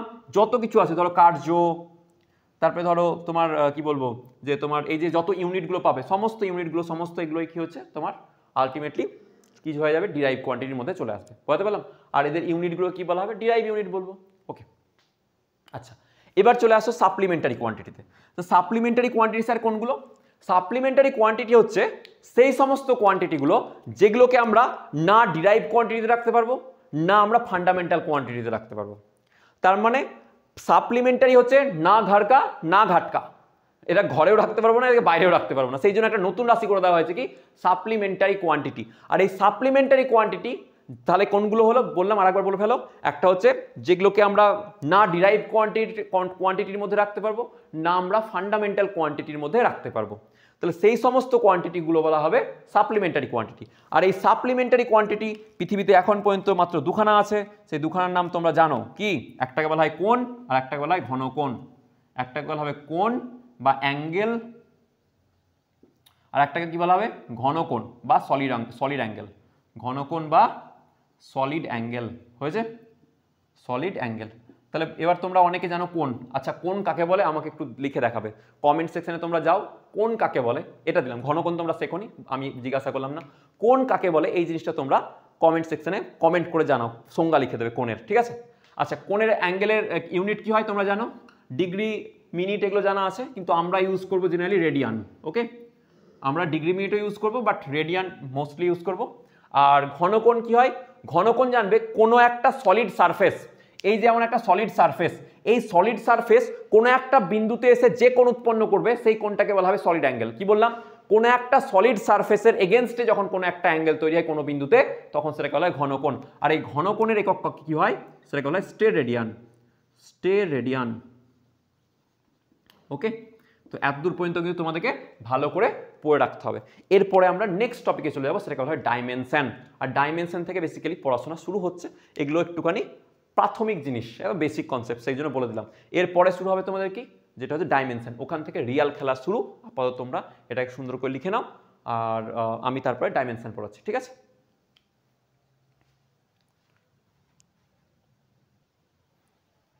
এবারে নেক্সট দেখো যেটা আমরা পড়বো সেটা হচ্ছে মাত্রা, যেটা বেসিক্যালি বলে ডাইমেনশন। বাংলায় বলে মাত্রা, ইংলিশে বলে ডাইমেনশন। ঠিক আছে? এখান থেকে জানবে যেই মেন্স যেরকম ট্রেন্ড করছে, এখান থেকে একটা কোয়েশ্চেন শিওর শর্ট জেনে রাখো যেই মেন্সে তুমি পাচ্ছ। আর যে ওয়েবজি বলো বা তোমার অন্যান্যগুলো বলো, এখান থেকে যেমন যেই মেন্স বলো, অ্যাডভান্সে তোমার শিওর শর্ট কোয়েশ্চেন আসবে, এইখান থেকে আসতে পারে, বা তোমার এই চ্যাপ্টারের উপর ভিত্তি করে আসতে পারে। ওয়েবজিতে রিসেন্ট ইয়ারে এরকম কোয়েশ্চেন দেয় না ডাইমেনশন থেকে ডিরেক্টলি, বাট অ্যাপ্লিকেশন থেকে কোয়েশ্চেন ফ্রেম করতে পারে। চলো দেখে নিই। আচ্ছা, এবার দেখো আমরা পড়বো ডাইমেনশন বা মাত্রা। ডাইমেনশন বা বাংলায় বলে মাত্রা। ওকে, আচ্ছা, এবার দেখো জিনিসটা কে বুঝে নি? জিনিসটা হচ্ছে যে কোনো একটা ভৌত রাশি আছে, সেই ভৌত রাশিকে আমরা ফান্ডামেন্টাল কোয়ান্টিটির উপর নির্ভর করে আমরা লিখব। কি বললাম ভালো করে চেষ্টা করো। কোনো একটা ভৌত রাশি আছে ধরো এক্স, কোনো একটা ফিজিক্যাল কোয়ান্টিটি আছে এক্স, এই এক্স কোয়ান্টিটিটাকে আমরা ফান্ডামেন্টাল কোয়ান্টিটির রেসপেক্টে লিখব। ফান্ডামেন্টাল কোয়ান্টিটি কোনগুলো আছে? দৈর্ঘ্য, ভর, সময়, এই যে পড়ালাম একটু আগে, সেগুলোকে যেমন দৈর্ঘ্যকে লিখলাম ধরো লেন্থকে আমরা এল দিয়ে লিখি, মাসকে আমরা এম দিয়ে লিখব, টাইমকে আমরা টি দিয়ে লিখব। এই দৈর্ঘ্য, ভর, সময় ইত্যাদি ফান্ডামেন্টাল বা মৌলিক রাশিগুলোকে এমনভাবে সাজাবো, তাদের পাওয়ারে যোগ বিয়োগ করে এমনভাবে সাজাবো যাতে এই যে কোয়ান্টিটি, সেই কোয়ান্টিটিকে আমরা রিপ্রেজেন্ট করতে পারি। এই ফিজিক্যাল কোয়ান্টিটিটাকে আমরা রিপ্রেজেন্ট করছি। তাহলে মাত্রা হচ্ছে কি বলবো এমন একটা রিপ্রেজেন্টেশন। মাত্রাটা হচ্ছে এমন একটা রিপ্রেজেন্টেশন। কিসের রিপ্রেজেন্টেশন? কোন একটা ভৌত রাশির। কার সাহায্যে? ফান্ডামেন্টাল কোয়ান্টিটির সাহায্যে। ওকে, ফান্ডামেন্টাল কোয়ান্টিটি কোনগুলো? দৈর্ঘ্য, ভর, সময়। এদের পাওয়ারে এমনভাবে চেঞ্জ করব যাতে এই ভৌত রাশিটাকে আমরা রিপ্রেজেন্ট করতে পারি। তখন এই যেটা দিয়ে রিপ্রেজেন্ট করব, সাপোজ ধর একটা সামথিং আছে, এই জিনিসটা দিয়ে যেটা রিপ্রেজেন্ট করলাম, এই জিনিসটাকে বলা হয় মাত্রা। কার? এই ভৌত রাশির। তাহলে আমরা কি বললাম? কোনো একটা ভৌত রাশি আছে, সেই ভৌত রাশিকে রিপ্রেজেন্ট করছি কার সাহায্যে? মাত্রার সাহায্যে। আর এই মাত্রাগুলো পাচ্ছি কার থেকে? এই ফান্ডামেন্টাল কোয়ান্টিটিগুলো থেকে, যেগুলো হচ্ছে দৈর্ঘ্য, ভর, সময়, এগুলো। ঠিক আছে, চলো তাহলে বোঝা গেছে মাত্রা কাকে বলে। তাহলে যেমন দৈর্ঘ্য, ভর, সময়, এগুলোকে আমরা দৈর্ঘ্যকে আমরা কি দিয়ে লিখবো জেনারেলি? তো দৈর্ঘ্যকে আমরা লিখি এল দিয়ে, আর এই থার্ড ব্র্যাকেটের মধ্যে ঘিরে রাখবো। থার্ড ব্র্যাকেটের মধ্যে কেন ঘিরে রাখবো? এটা জানবে কনভেনশন বা নিয়ম, যে নিয়মটা জানবে রুলসের। আবার রুলস মানে রুলস, এর তো কোনো তোমার হয় না। ঠিক আছে, লাইক যেমন সংবিধান ভারতের, সেরকম আমরা ফিজিক্সের যে ইন্টারন্যাশনাল ইউনিয়ন আছে, সেইখানে আমরা রেখেছি যে মাত্রাকে আমরা থার্ড ব্র্যাকেটের মধ্যে ঘিরে রাখবো। তাহলে দৈর্ঘ্যের মাত্রা হলো এল, তারপর আমরা ভর নেব, সেই ভরের মাত্রা আমরা কীভাবে লিখবো? সেটাকে আমরা লিখি এম দিয়ে থার্ড ব্র্যাকেটের মধ্যে। ওকে, আর সময় যেটা আছে, সেই সময়টাকে আমরা কী দিয়ে লিখবো? টি দিয়ে লিখবো। ওকে, থার্ড ব্র্যাকেটের মধ্যে ক্লোজ করে। আচ্ছা, এবার দেখো, এবার যেটা আমরা পড়বো, একটুখানি দাঁড়াও আমি মার্কারটাকে চেঞ্জ করে নিই, না তোমাদের বুঝতে অসুবিধা হবে। ওকে, এবার দেখো, এবার দেখো, তো এই তিনটে মোটামুটি আছে, বাকিগুলোকে আমরা লিখি যখন দরকার পড়ে তখন আমরা নিয়ে নেবো। যেমন ধরো তড়িৎ প্রবাহ মাত্রা, ওটাকে আমরা তোমার আই দিয়ে রিপ্রেজেন্ট করি বা এ দিয়েও রিপ্রেজেন্ট করি। আবার যেমন তোমার টেম্পারেচার, সেটাকে থিটা দিয়ে রিপ্রেজেন্ট করি বা ছোটো হাতের টি দিয়ে রিপ্রেজেন্ট করতে পারি, এরকম। ওকে, তো ডাইমেনশনগুলো আমরা বিভিন্ন ভৌত রাশি দেখে নেবো। ঠিক আছে, তো প্রথমে যেটা আমরা ডাইমেনশন পড়বো, ধরো তোমার দেওয়া আছে আমাদেরকে, এগুলো তো দেওয়া হলো দৈর্ঘ্য, ভর, সময়, এগুলো তো জেনারেল। এবার ধরো বললো ক্ষেত্রফল। কি বললো? ক্ষেত্রফল বা এরিয়া। ক্ষেত্রফল বা ইংলিশে বলে এরিয়া। এই এরিয়া এর আমার কি হবে? ডাইমেনশন কি হবে? ক্ষেত্রফল মানে কি জানো? দৈর্ঘ্য গুণিত প্রস্থ। দৈর্ঘ্য গুণিত প্রস্থ। এবার দৈর্ঘ্যটাও একটা লেন্থ। তুমি দেখো, এটা যদি এই বোর্ড হয়, বোর্ডের এটা হচ্ছে লেন্থ, এদিকটাও লেন্থ। তো আমরা বাংলায় একাধিক নাম দিই, দৈর্ঘ্য, প্রস্থ, উচ্চতা। তো আলটিমেটলি প্রত্যেকটা তো লেন্থ। তাহলে আমি কি ক্ষেত্রফলের মাত্রা কিভাবে লিখবো? স্যার দৈর্ঘ্যের মাত্রা এল আর প্রস্থের মাত্রাও স্যার এল। তার দৈর্ঘ্য গণিত প্রস্থ ক্ষেত্রফল হয়, তাহলে কি হবে? স্যার এল স্কোয়ার হয়ে যাবে। তাহলে কি পাবো? ক্ষেত্রফলের মাত্রা স্যার এল স্কোয়ার। তারপরে যদি আমরা বলি স্যার আয়তন বা ভলিউম বলে যাকে ইংলিশে, আয়তন, আয়তনের মাত্রা স্যার কি হবে? তাহলে ইংলিশে কি বলা হবে এটাকে? ভলিউম। ওকে, তাহলে আয়তনের মাত্রা হয়ে যাবে, তাহলে আমরা যদি দৈর্ঘ্য, প্রস্থ, উচ্চতা হয়, তাহলে L into L into L, কারণ প্রত্যেকটা দৈর্ঘ্যের মাত্রা এল, প্রস্থের মাত্রা কি হবে? আলটিমেটলি সেটাও লেন্থ, তার মানে এল, এবং উচ্চতার মাত্রা কি হবে? আলটিমেটলি এল, প্রত্যেকটাই সেম। ওকে, তাহলে এটা কি লিখবো আমরা? তাহলে আয়তনের মাত্রা কত হয়ে গেল? স্যার এল কিউব হয়ে গেল। ওকে, আচ্ছা, নেক্সট আমি দেখবো কি? নেক্সট হয়ে গেল আয়তন হলো, ক্ষেত্রফল হয়ে গেল। এবার চলো আমরা একটা জিনিস দেখে নিই, সেটাকে বলবো আমরা পেলাম কি? ঘনত্ব। কাকে বলা হবে? ঘনত্বের মাত্রা কত হয়। তাহলে ঘনত্ব আমরা কি লিখবো? ঘনত্ব মানে আমরা জানি ডেনসিটি বলে এটাকে ইংলিশে, কি বলা হয়? ডেনসিটি। আর এই ঘনত্বকে আমরা কি ভাবে লিখবো? ভর বাই আয়তন। কিভাবে লিখবো? ভর বাই আয়তন। আয়তন অর্থাৎ একক আয়তনে কতটা পরিমাণ ভর আছে, একক আয়তনে কতটা পরিমাণে ভর আছে সেটাকে মেজারমেন্ট করার জন্য আমরা কি নিই? ঘনত্ব নিই। এটা খুব ভালো একটা টার্ম, যেটা দিয়ে আমরা অনেক কিছু ব্যাখ্যা করতে পারি, পরে গিয়ে ব্যাখ্যা করবো, এখন আর বলছি না। ভর বাই আয়তন, তো ভরের মাত্রা কত? তোমরা ভরের মাত্রা জানো, ওপরে এম, দেখো ভরের মাত্রা, ভরের মাত্রা এম, আর আয়তনের মাত্রা এক্ষুনি বার করলে এল কিউব, তাহলে আমরা লিখে দিলাম স্যার এল কিউব। তাহলে এটার মাত্রা কত পেয়ে যাবো? সেটা মাত্রা হয়ে যাবে তাহলে ঘনত্বের এম এল টু দি পাওয়ার -3। ওকে, আচ্ছা, তাহলে আমরা পেলাম কি দৈর্ঘ্য, ভর, সময়, ক্ষেত্রফল, আয়তন, ঘনত্ব। ওকে, এরপরে আমরা চলে যাব বেগ। কোথায় চলে যাব? বেগ। ওকে, বেগ। বেগ মানে তোমরা জানো ইংলিশে কি বলে? ভেলোসিটি বলে। কি বলা হয়? কি city? Velocity, not velocity, velocity. Okay, velocity. এটা মানে কি হয়? সরণ বাই সময়। কি হয়? সরণ বাই সময়। সরণকে ইংলিশে কি বলা হয়? একটু আগে বললাম ডিসপ্লেসমেন্ট। কি বলা হয়? ডিসপ্লেসমেন্ট। ওকে, আচ্ছা। আর সময় মানে তোমরা জানো টাইম। তাহলে ডিসপ্লেসমেন্ট, সরণ মানে একটা লেন্থ তোমরা জানো। আচ্ছা, সরণ তোমরা অনেকে জানো না, আমি একটু বলে দিই সরণ জিনিসটা কি হয়। আচ্ছা, তো আমি এই জায়গাটাকে একটু রাব করেছি, তোমরা একটু লিখে নাও। হ্যাঁ, এটাকে একটু পজ করে লিখে নাও, আমি একটু এই জায়গাটাকে মিটিয়ে দিই। আপাতত এটুকু মিটিয়ে নিলাম, তাহলে আমার বোঝাতে তোমার সুবিধা হবে। ওকে, দেখো এবার যেটা গল্পটা আমাদের হয়, সেই গল্পটা হচ্ছে যে সরণ বলতে আমরা কি বুঝি, ভালো করে বুঝে নেবে। আমরা কাইনেমেটিক্স চ্যাপ্টারে গিয়েও এটাকে ডিল করব। তোমাদের যে সেকেন্ড চ্যাপ্টার আমরা পড়বো যখন কাইনেমেটিক্স, সেই চ্যাপ্টারে গিয়ে আমরা এটা ডিল পাবো। ঠিক আছে, তাহলে আমরা কি বলছি? সরণ জিনিসটা কি শেয়ার হয় সেটা একটু বলুন। সরণ বা একে কি বলা হয়? ডিসপ্লেসমেন্ট। তাহলে এই ডিসপ্লেসমেন্টকে আমরা এইভাবে লিখবো। এবার বোঝার চেষ্টা করো জিনিসটা, পাতি আমরা কনসেপ্ট করবো। ধরো একটা পয়েন্ট আছে এ, আর একটা পয়েন্ট আছে বি। ওকে, এ থেকে আমরা বি পয়েন্টে যাব।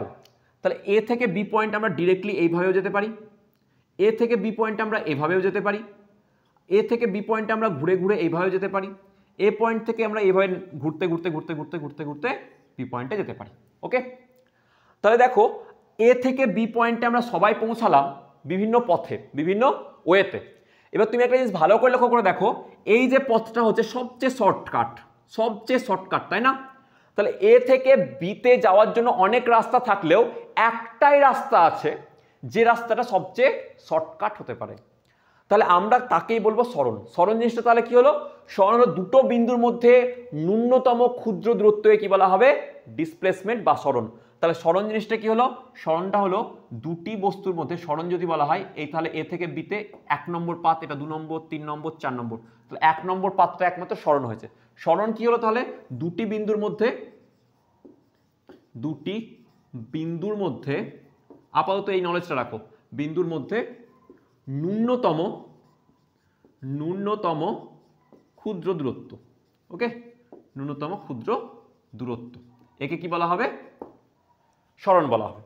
এবার এই যে সরণটা দেখো, যে এই সরণটা একটা মাত্র জায়গায় যেখান থেকে টক টক করে এখানে পৌঁছে গেলে সবচেয়ে স্মলেস্ট ডিস্টেন্স, সবচেয়ে শর্টকাটে পৌঁছে গেলে সবচেয়ে ছোট ডিস্টেন্স, সেটাকে বললাম সরণ। বাকিগুলো কিন্তু একটাও, এই পথ ছাড়া আর অন্য যে কোনো পথ যদি তুমি নাও, সেগুলো কিন্তু সরণের থেকে বেশি হয়ে যাবে, তার দূরত্বটা কি যাবে? সরণের থেকে বেশি। তাহলে আর একটা কনসেপ্ট আমি পড়ে নিই, দূরত্ব। দূরত্ব, অতিক্রান্ত দূরত্ব বা দূরত্ব, সেটা একই জিনিস। দূরত্ব কনসেপ্টটা কি, বা যেটাকে ইংলিশে বলে ডিস্টেন্স। কি বলা হয়? ডিস্টেন্স। ওকে, তাহলে ডিস্টেন্স কনসেপ্টটা বোঝার চেষ্টা করা কি বলছে, যে আমার এই সরণটা নিজে একটা দূরত্ব, দেখো এখান থেকে আর দূরত্ব, আলটিমেটলি তো এটা একটা দূরত্ব, তাই কি না? কিন্তু এটার ন্যূনতম হতে পারে, বা এর থেকে ন্যূনতম থেকে যে কোনো যদি পথ নাও, যে কোনো পথ তুমি ট্রাভেল করছো, সেটাকে কি বলবো? ডিস্টেন্স বলবো। বুঝতে পারলাম? স্মলেস্ট দূরত্বটা তার নাম হয়ে গেল সরণ।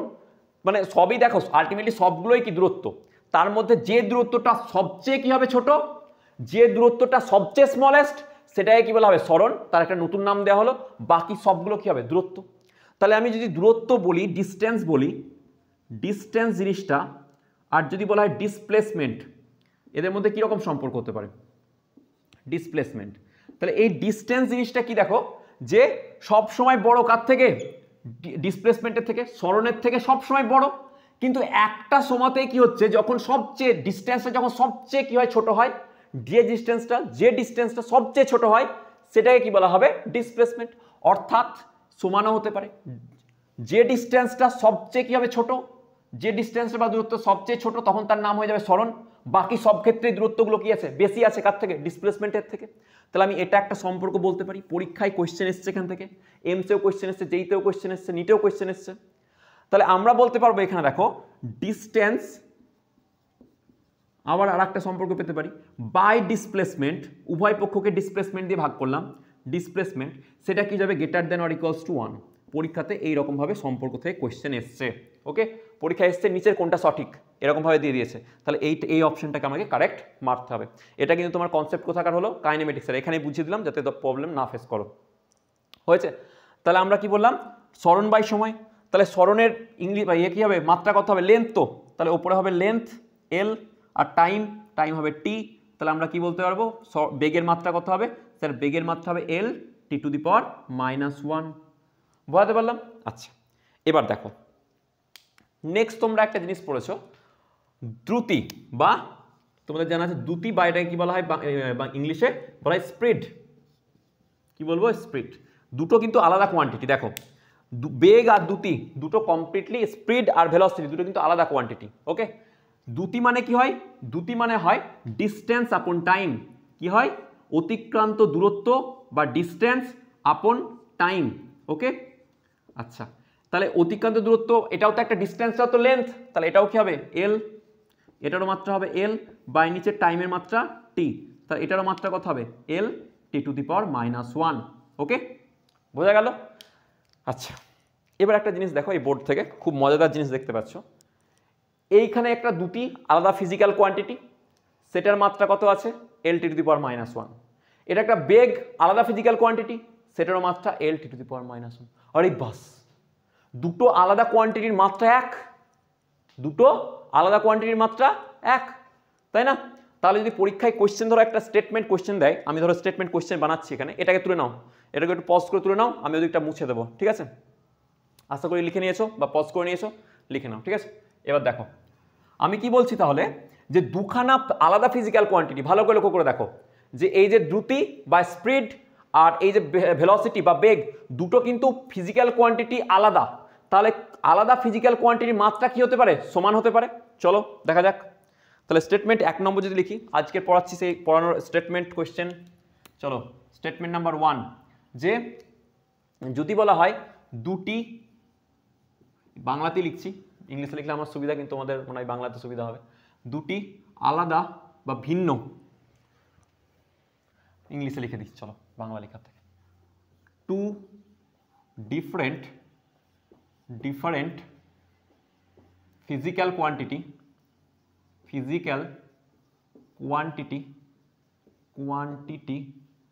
may have same dimension. Okay, আর একটা স্টেটমেন্ট দিচ্ছি, স্টেটমেন্ট নাম্বার 2। সেটা হচ্ছে যে সাপোজ ধরো any physical quantity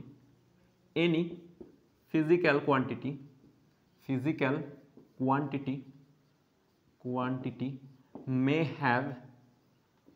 have more than one dimension।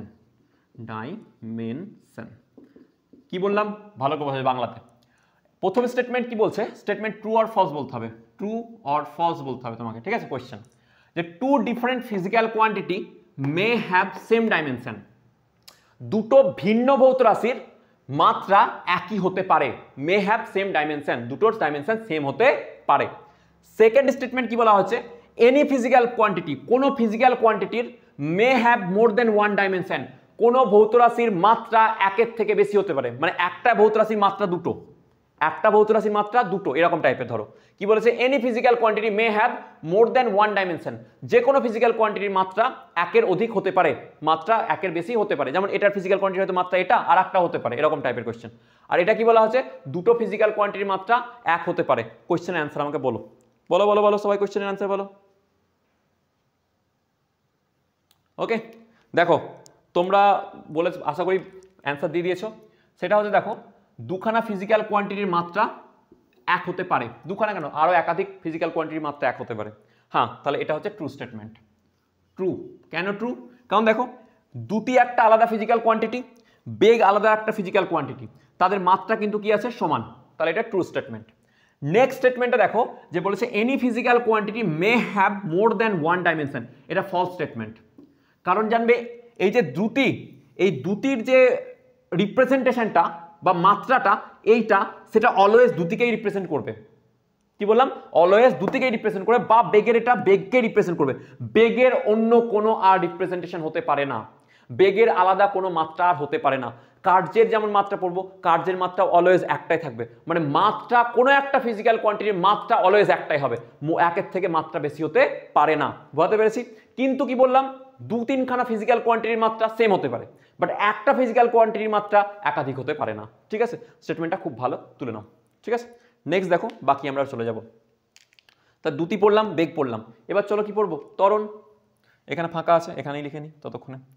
তাহলে আমরা এখন কি বলবো, ত্বরণ, বাংলায় যাকে ইংলিশে যাকে কি বলে অ্যাক্সিলারেশন। ওকে, তাহলে ত্বরণ মানে কি হয়, ত্বরণ মানে জানবে আপাতত একটা জেনে রাখো, বেগের পরিবর্তন বাই সময়। কি বললাম, বেগের পরিবর্তন বাই সময়। এবার বলে স্যার একটু এটা থিওরিটিক্যাল করে দিন, মানে একটু বুঝিয়ে দিন।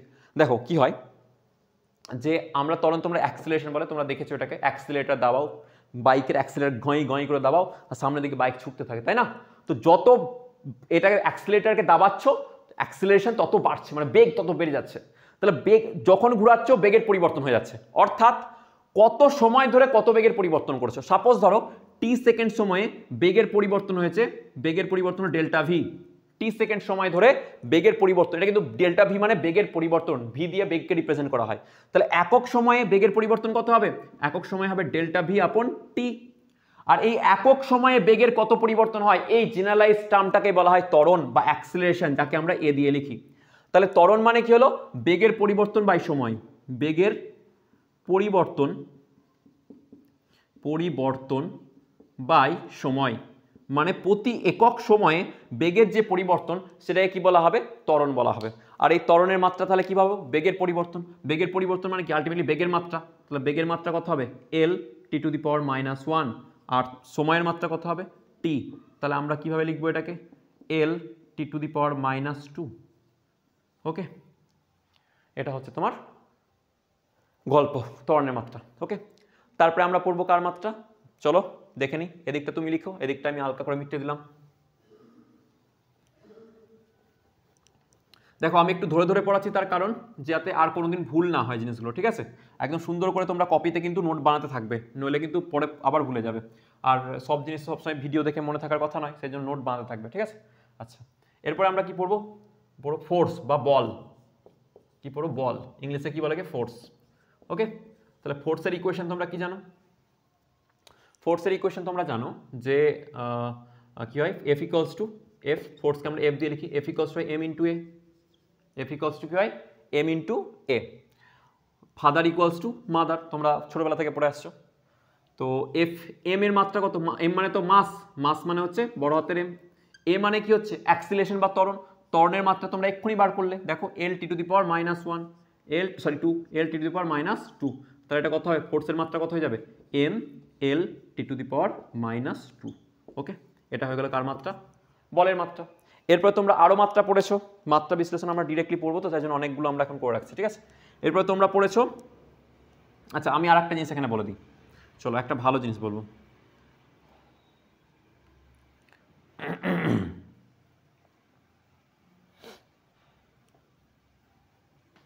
এটাকে মিটে নিই, আর একটা খুব সুন্দর জিনিস পড়বো, ভালো করে দেখে নাও। ওকে, ফিজিক্সটা কি বলো তো, সব অল অ্যাবাউট ফিলিং। তুমি যতটা ভালোভাবে তোমার মধ্যে ফিজিক্সটাকে ধরে রাখতে পারবে, বুঝে রাখতে পারবে, তোমার একদম জলের মতো চলে আসবে সামনে, প্রত্যেকটা চ্যাপ্টারই তাই। এবার এটাকে আমাদেরকে একটুখানি কি করতে হয়, জাস্ট বুঝে পড়তে হয় আর প্র্যাকটিস রাখতে হয়। ওকে, এটা কেমিস্ট্রির মতো না যে যেখানে খুশি সেখানে এক্সেপশন দিয়ে দেবে, কোনো কিছু হলো না তারা এক্সেপশন। ওকে, এরকম কিন্তু জায়গাটা নয়।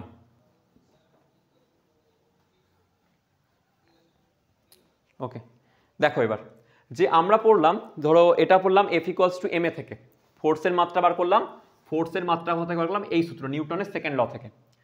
এবার যদি আমরা কি করি, ফোর্সের আমরা ফর্মুলা আবার জানি, ধরো তোমরা পাবে কি মানে কয়েক চ্যাপ্টার পরে, F equals to M V square by R, অপকেন্দ্র বলের মান, অপকেন্দ্র বলের মান কত হয়, F equals to M V square by R. Okay, যেখানে এমটা হচ্ছে ভর, ভি মানে হচ্ছে বেগ, আর আর মানে হচ্ছে যে বৃত্তাকার কক্ষপথে ঘুরছে কোনো একটা জিনিস তার ব্যাসার্ধ, এটা অপকেন্দ্র বল বলা হয়। এটা কি বলা হয়, অপকেন্দ্র বল, অপকেন্দ্র বলের রাশিমালা। তাই বল আলটিমেটলি ফোর্স, তাই না, অপকেন্দ্র বল। এটা স্যার কিরকম, তো জানবে যদি আমরা একটা কোনো একটা সুতোর মধ্যে একটা ঢিলকে বাঁধি দিয়ে ভাই ঘুরাই, তার ঢিলটা কি করবে, বাইরের দিকে চলে যাওয়ার চেষ্টা করবে। তো যে বলের জন্য বাইরের দিকে চলে যাওয়ার চেষ্টা করে সেই বলটাকে বলা হয় অপকেন্দ্র বল। তাহলে এখানে বললাম, চলো দেখো মাত্রার এম আছে, এম এর মাত্রা কত, মাস, তাহলে বড় হাতের এম। আচ্ছা, নিচে দেখো ভি স্কোয়ার, ভি স্কোয়ার মানে স্যার বেগ, বেগের মাত্রা হচ্ছে এল টি টু দি পাওয়ার -1 তার স্কোয়ার, বাই নিচে আর, আর মানে কি বললাম, ব্যাসার্ধ, বৃত্তের ব্যাসার্ধ, ব্যাসার্ধ, তো ব্যাসার্ধ মানে কি হয়, একটা লেন্থ, তাহলে এল। ওকে, এবার দেখো তাহলে কি হবে, ওপরে তুমি পাচ্ছ কীরকম দেখতে, ওপরে পাচ্ছ এরকম হয়ে যাচ্ছে sir M L square T to the power -2, আর নিচে কি পড়ে আছে, নিচে পড়ে আছে এল। ওকে, তাহলে এই এল আর এখানে একটা এলকে মেরে দিল, তাহলে অ্যান্সার কত আসছে, ফাইনাল অ্যান্সার আসছে sir M L T to the power -2। অর্থাৎ দেখো ফোর্সের আমি ভ্যালু মাত্রা এই ইকুয়েশন থেকে বার করেছিলাম, সেটা হচ্ছে নিউটনস ল। আবার ফোর্সের মাত্রা বার করলাম অন্য আর একটা ইকুয়েশন থেকে, সেখানেও কিন্তু মাত্রাটা আমরা সেম পাচ্ছি। অর্থাৎ কোনো ভৌত রাশির মাত্রা আমরা যে ইকুয়েশন থেকেই বার করি না কেন, কোনো একটা ভৌত রাশির মাত্রা আমরা যে কোনো ইকুয়েশন থেকেই বার করি না কেন, মাত্রা অলওয়েজ কি পাবো, সেম পাবো। তাহলে আমরা বলতে পারি কোনো ভৌত রাশির মাত্রা, স্টেটমেন্ট 3 নম্বর স্টেটমেন্ট লিখে রাখতে পারো, যে যে কোনো ভৌত রাশির মাত্রা, কোনো ভৌত রাশির মাত্রা, ভৌত রাশির মাত্রা, রাশির মাত্রা, এগুলো খুব কিন্তু একদম পয়েন্ট একদম ভালোভাবে মাথায় রাখবে। কোনো ভৌত রাশির মাত্রা যে কোনো মানে সূত্র থেকেই নির্ণয় করা হোক না কেন, সূত্র থেকে নির্ণয় করা হোক না কেন,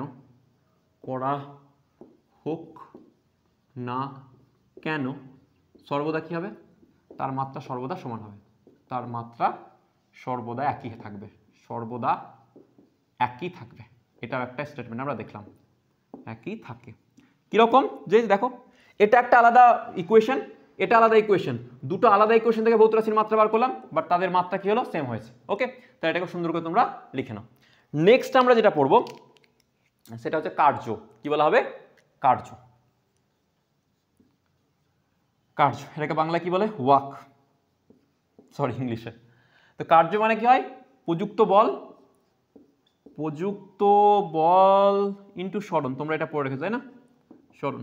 যে কোনো বস্তুর উপর বল প্রয়োগ করা হলে, ভালো করে একটু দেখে নাও, তোমাদের এটা জানা আছে যে কোনো বস্তুর উপর, বা তোমাদের যে ছায়ার বইয়ে তুমি দেখতে পাবে সংজ্ঞাটা দেওয়া আছে, যে কোনো বস্তুর উপর যদি বল প্রয়োগ করা হয় এবং সেই বল প্রয়োগ করার ফলে বস্তুর যে সরণ হয় সেটাকে বলা হবে সরণ। আর এটা জানবে ডাইরেক্টলি ভুল হলে পার্সিয়ালি রং।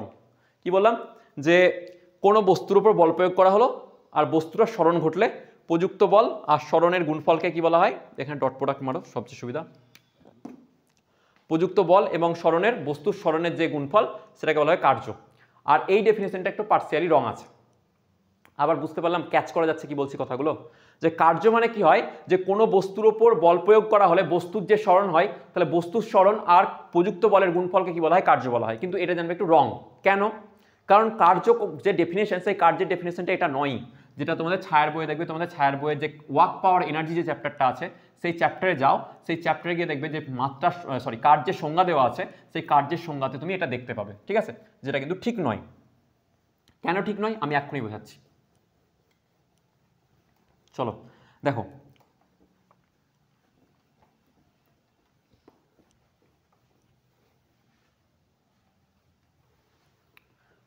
দেখো যদি আমি সাপোজ ধরলাম একটা স্পঞ্জ আছে, ধরো এটা একটা তোমার মেঝে, এটা দেওয়াল। ওকে, এখানে একটা কি রেখেছো, স্পঞ্জ রেখেছো, এরকম একটা চারকোনা স্পঞ্জ রাখা আছে ঘনক টাইপের। কি করেছো এবার তুমি, তোমার আঙুল দিয়ে এই স্পঞ্জের মধ্যে এইভাবে প্রেস করেছো। তাহলে আঙুল দিলে কি হয়, প্রেস করলে কি হবে, ফোর্স, এখানে ফোর্স লাগবে, আঙুল দিয়ে লাগিয়েছো ফোর্স, ধরো এফ ফোর্স দিয়েছো, প্রযুক্ত বল। আর এর ফলে এই বিন্দুটাকে ভেতর দিকে ঢুকে যাবে, তো স্পঞ্জ তো, তাই এরকমভাবে ভেতর দিকে কিন্তু ঢুকে যাবে। তাহলে এখানে ধরো এই পয়েন্টটা ছিল পি পয়েন্ট, আর এই পয়েন্টটা এখানে সরে চলে এলো। ওকে, তাহলে বস্তুটার কি সরণ হয়েছে, net displacement of the object, এই যে বস্তু স্পঞ্জ, এটার কি সরণ হয়েছে, এটা কিন্তু সরণ হয়নি। তাহলে আমি কি বলবো, প্রযুক্ত বল কার্য করেনি, কিন্তু প্রযুক্ত বল এখানে ওয়ার্ক ডান করেছে, কার্য হয়। তাহলে কার্যের ডেফিনেশনে বস্তুর মুভমেন্ট কিন্তু মোস্ট ইম্পর্টেন্ট থিং নয়, বস্তুর সরণ হওয়াটা দরকার নেই। কার সরণ হওয়ার দরকার আছে, যে প্রযুক্ত বল যেখানে প্রয়োগ করা হচ্ছে সেই প্রয়োগ বিন্দুর সরণ দরকার।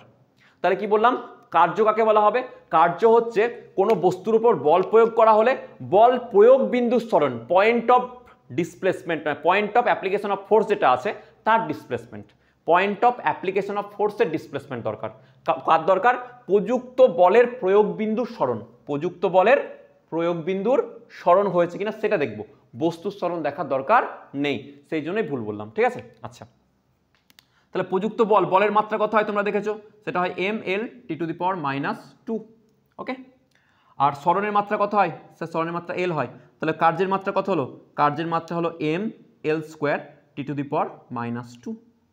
ওকে, আচ্ছা এবার জানবে তোমাদের আরও কয়েকটা, আজকে বেশিক্ষণ টানছি না তোমাদের ক্লাস, কারণ আজকে প্রথম দিন। এরপরের দিন থেকে আমরা মোটামুটি একটু লং ভিডিও দেবো তোমাদের, ঠিক আছে? কারণ তোমাদের সামনে ওয়েবজি চলে আসছে, তো ওয়েবজির জন্য আমরা বলেছি ক্র্যাশ কোর্সে আসছি, তো ক্র্যাশ কোর্স টাইপের করে করাবো। কিন্তু আজকে যেহেতু প্রথম লেকচার, সেটা আমি 11-এর লেকচারকে কভার করছি, সেই জন্য ধরে ধরে করাচ্ছি। এরপরে থেকে কিন্তু আলাদা লেকচার দেবো, ঠিক আছে? আচ্ছা, আলাদা লেকচার প্লেলিস্ট থাকবে তোমাদের, যারা 11 পড়বে তাদের জন্য ডিটেলস পড়াতে হবে, আর যারা তোমার এতে চলে যাচ্ছ ক্র্যাশ কোর্সের জন্য, ওয়েবজির জন্য যাচ্ছ, তাদের কিন্তু আলাদা লেকচার দেওয়া হবে। মানে এত ডিটেলস ধরে করতে গেলে তোমাদের সময় থাকবে না যারা ওয়েবজির জন্য পড়ছো, ঠিক আছে? আচ্ছা এবার দেখো, কার্য হয়ে গেল, একটা হচ্ছে টর্ক। নেক্সট হচ্ছে টর্ক বলে একটা জিনিস পড়বো। টর্ক মানে হচ্ছে জানবে তোমাদের, আমি এখানে দেখাতে পারছি না কারণ আমি এটা একদম প্র্যাকটিক্যালি এক্সপেরিমেন্ট করে দেখাই যারা অফলাইন সেন্টারে পড়ে।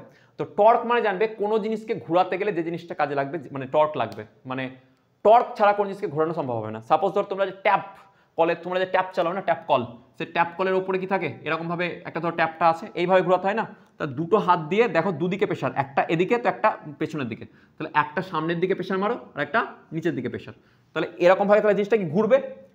তো এই যে ফোর্স দিচ্ছ, ধরো দুদিকে এফ মারলে আর মধ্যেখানে ধরো দূরত্ব আর, মধ্যেখানে দূরত্বটা আর, তাই এই টর্কটা কি করে? টর্ক হচ্ছে এমন একটা জিনিস যেটা কোনো বস্তুতে ঘূর্ণন সৃষ্টি করে। কি সৃষ্টি করতে পারে? ঘূর্ণন সৃষ্টি করতে পারে।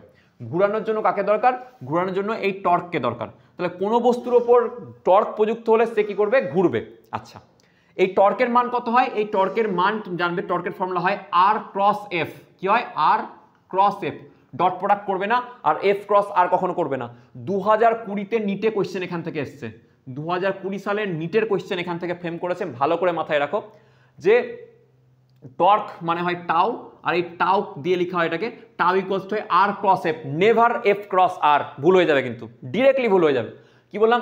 R ক্রস F, মনে রাখবে। ওকে, আচ্ছা আর এর আর মানে হচ্ছে কি? মধ্যবর্তী দূরত্বটা বলেছিলাম প্রযুক্ত বলের, তাই না? তাহলে এটা হচ্ছে L, আর F এর মাত্রা কি হবে? F এর মাত্রা হচ্ছে mL(T⁻²). তাহলে আমরা কিভাবে লিখবো? mL²T⁻²। আবার দেখো, টর্কের মাত্রা আর কার্যের মাত্রা সমান, আর এই টর্কের মাত্রা জানবে অনেকবার আগে, অনেক প্রিভিয়াস ইয়ারের তোমার যেই অ্যাডভান্সে আসা কোশ্চেন, এই টর্কের মাত্রার নিচের কোনটা কার্যের মাত্রার সঙ্গে সমান? টর্কের মাত্রাটা। এটাকে একটু মার্ক করে রাখো, পরীক্ষায় জিজ্ঞাসা করে। হ্যাঁ, আচ্ছা নেক্সট যদি বলা হয় স্যার এনার্জি, কি বলবো? এনার্জি। তো এনার্জি তোমরা জানো যে কি হয়, তোমার বেসিক্যালি কার্য করার সামর্থ্যকে বলা হয় এনার্জি, তাই না? তো তোমরা পড়েছো এরকম। যদি বলা হয় কাইনেটিক এনার্জি মানে গতিশক্তি, তাহলে গতিশক্তি রাশিমালা কত হয় তোমরা জানো? গতিশক্তি বা কাইনেটিক এনার্জি, গতিশক্তি বা কাইনেটিক এনার্জি, কাইনেটিক এনার্জি রাশিমালা কত হয়? ½ mv²। ½ mv²। এম হচ্ছে বস্তুর ভর, আর ভি হচ্ছে বেগ বা ভেলোসিটি। হাফ দেখো একটা কনস্ট্যান্ট রাশির মাত্রা কোনো হয় না, তাহলে আমরা কি লিখবো এখানে? এম এর মাসের মাত্রা হচ্ছে m, কনস্ট্যান্ট রাশির কি বললাম? মাত্রা হচ্ছে না, আর এটা হচ্ছে L(T⁻⁻1) তার হোল স্কোয়ার। তাহলে গতিশক্তি বা শক্তি আলটিমেটলি যা বলো, তার মাত্রা কত হয়ে যাচ্ছে? mL²T⁻²। অর্থাৎ শক্তির রাশিমালাটা দেখো সেম, ঠিক আছে? আচ্ছা আবার যদি বলা হয় যে তোমরা জানবে হিট, যে তাপ পড়েছো তোমরা, কি পড়েছো? তাপ, বাংলায় যাকে বলা হয় হিট। সো এই হিটের রাশিমালা তোমরা জানো, হিট কি? এক প্রকার শক্তি, তাপ এক প্রকার শক্তি। তো তাপের মাত্রা কত হবে? mL²T⁻²। ওকে, তা দেখো তাপ হোক, এনার্জি হোক, কার্য হোক, টর্ক হোক, প্রত্যেকের মাত্রা কি হলো? সমান। তাহলে আমি যে প্রথম স্টেটমেন্টটা দিয়েছিলাম আজকের পড়ানোতে, প্রথম স্টেটমেন্টটা ভালো করে দেখো যে একাধিক ভৌত রাশির মাত্রা কি হতে পারে? সেম হতে পারে। একাধিক ভৌত রাশির মাত্রা সেম হতে পারে। আচ্ছা চলো আর একটা করে নিই, যে আজকে এই পর্যন্ত দেখো একাধিক, এগুলো যেগুলো পড়লাম মাত্রা, এগুলো কিন্তু সবগুলো মুখস্থ রেখো, মানে করে করে দেখালাম। এখানে আমরা মাত্রা এর বেশি আর করবো না, মাত্রার অ্যাপ্লিকেশনের পর দিন শুরু করব। তো এর বেশি মাত্রা আমরা আর পড়বো না। কেন পড়বো না? এখন এর বেশি আর মুখস্থ কেন করবো না? কারণ এখন মুখস্থ করতে গেলে মুখস্থ করাই হবে। যেমন বলা হয় চৌম্বক ক্ষেত্রের মাত্রা কত হবে, চৌম্বক ক্ষেত্র তোমরা এখন বোঝো না, পড়োনি, তো সেই জন্য যারা 11-এ আছো এখন বা নতুন উঠলে তাদের জন্য কিন্তু আমি যখন ওই চৌম্বক ক্ষেত্র চ্যাপ্টার পড়বো সেই চ্যাপ্টারে গিয়ে মাত্রা বলে দেবো, তার আগে বলছি না, ঠিক আছে? কারণ ওগুলো মুখস্থ করলে এখন করাই হবে, তো এতগুলো মুখস্থ করার দরকার নেই, বেসিক যেগুলো জানা সেগুলো আমরা জেনে নিলাম, বাকি আমরা করতে থাকবো। ওকে, এবার চলো আমরা আরেকটা বার করবো, সেটা হচ্ছে চাপ। কি বলবো? চাপ, চাপের মাত্রা। চলো ওকে, দিয়ে আজকের পড়াটাকে আপাতত আমরা রেস্ট দেবো। প্রথম দিন অত বেশি পড়ালাম না, নেক্সট ডে থেকে ক্র্যাশ কোর্স আলাদা চলবে, আর তোমার 11-এর ক্লাসও আলাদা চলবে, ঠিক আছে? চলো দেখে নাও, সেটা হচ্ছে চাপ। চাপ কাকে বলা হবে? চাপ মানে জানো তোমরা, প্রযুক্ত বল বাই ক্ষেত্রফল, তোমরা জানো প্রযুক্ত বল বাই ক্ষেত্রফল, তাই তো? প্রযুক্ত বল বাই ক্ষেত্রফল, এটা হচ্ছে চাপের রাশিমালা। এবার জানবে এইটা কিন্তু এক্স্যাক্ট, আবার বলবো এখানে একটু লোচা আছে, মানে আপাতত জেনে রাখো চাপ মানে বল বাই ক্ষেত্রফল বা প্রযুক্ত বল বাই ক্ষেত্রফল, কিন্তু জানবে এক্স্যাক্ট ডেফিনেশন যদি বলি 100% অ্যাকুরেট, তাহলে কিন্তু এটা নয়। একবার পরীক্ষায় অ্যাডভান্সে কোশ্চেনটা এসেছিল, সেই জন্যই বললাম জানবে যখন আমরা চাপ চ্যাপ্টার পড়বো, এতে ওই ফ্লুইড মেকানিক্স থেকে, তখন আমরা ডিটেলসে বলবো। আপাতত এটা জেনে রাখো, চাপ মানে প্রযুক্ত বল বাই ক্ষেত্রফল, ম্যাক্সিমাম টাইম এটা জানবো, ঠিক আছে? তো চাপ প্রযুক্ত বল কত হয়? M L T to the power -2, আর ক্ষেত্রফল কত হয়? ক্ষেত্রফল হয় এল স্কোয়ার, তাই না? তাহলে দেখো ওপর থেকে একটা নিচে কেটে গেল, আর একটা বেঁচে আছে, তাহলে কত হবে? M L to the power -1 T to the power -2। Okay, এবার জানবে 2020 সালে নিটে একটা কোয়েশ্চেন এসেছিল, নিট 2020-তে একটা কোয়েশ্চেন এসছে যে নিচের কোনটা স্ট্রেসের মাত্রা? কার মাত্রা? স্ট্রেসের মাত্রা জিজ্ঞাসা করছে। তো জানবে স্ট্রেস মানে কি, তুমি স্ট্রেসের মধ্যে আছো, মানে চাপের মধ্যে দিয়ে যাচ্ছ, তাহলে স্ট্রেসের মাত্রা বা চাপের মাত্রার সঙ্গে সমান, কিন্তু দুটো আলাদা ফিজিক্যাল কোয়ান্টিটি। স্ট্রেস আলাদা ফিজিক্যাল কোয়ান্টিটি, প্রেশার বা চাপ আলাদা ফিজিক্যাল কোয়ান্টিটি, কিন্তু তাদের মাত্রা কি হবে? সমান হবে। বেসিক কমন সেন্স থাকলে করাতে পারতো। তা 2020 সালে এই কোয়েশ্চেন এসছে, দেখো এখান থেকে 2020 সালে কোয়েশ্চেন এসছে, দেখো তাহলে আজকে অনেকগুলো কোয়েশ্চেনও বলে দিলাম যেগুলো পরীক্ষায় এসছে। তাহলে স্ট্রেসের মাত্রা ডাইরেক্টলি কার সঙ্গে সমান হবে? চাপের মাত্রার সঙ্গে সমান হবে, কারণ তুমি স্ট্রেসে আছো, মানে তুমি চাপের মধ্যে দিয়ে যাচ্ছ, রাইট? তো সিমিলার, জিনিসটা সেম, কিন্তু কি হচ্ছে, স্ট্রেস আর চাপ এই দুটো কিন্তু আলাদা ফিজিক্যাল কোয়ান্টিটি, মনে থাকবে তো? তো আজকে আপাতত আমরা এই পর্যন্ত করলাম, মাত্রা বিশ্লেষণ পর্যন্ত করলাম। মাত্রা বিশ্লেষণের অ্যাপ্লিকেশনটা আমরা নেক্সট পার্টে শুরু করব। খাতারনাক জিনিস আছে, ঠিক আছে? আমরা পড়বো, সেখান থেকে কোয়েশ্চেন আসতে পারে। আর তারপর ভার্নিয়ার স্কেল পড়বো, ভার্নিয়ার ক্যালিপার্স পড়ে নেবো, দিয়ে এই চ্যাপ্টারটা এন্ড করে নেবো, খুব ক্লোজ করে এন্ড করে নেবো, খুব ভালোভাবে পড়বো জায়গাগুলোকে। কোথাও কারোর বুঝতে হলে তোমাদের জানিও, এবং কমেন্ট সেকশনে জানিও, তোমাদের টেলিগ্রাম চ্যানেল আছে সেখানে জানিও। আর আরেকটা জিনিস হচ্ছে, তোমাদের যে ভাই বোনরা আছে যারা 11-এ পড়ছে, তাদের কাছে এটা শেয়ার করে দিও, ঠিক আছে? প্লিজ শেয়ার করে দিও, তাদের উপকারে আসবে পড়ানোটা, আশা করি। আর তোমরা এটা দেখতে থেকো, আশা করি ভালো লাগবে। অবশ্যই লাইক, কমেন্ট এবং শেয়ার, সাবস্ক্রাইব করে দাও। থ্যাংক ইউ ভেরি মাচ, দেখা হচ্ছে নেক্সট ভিডিওতে।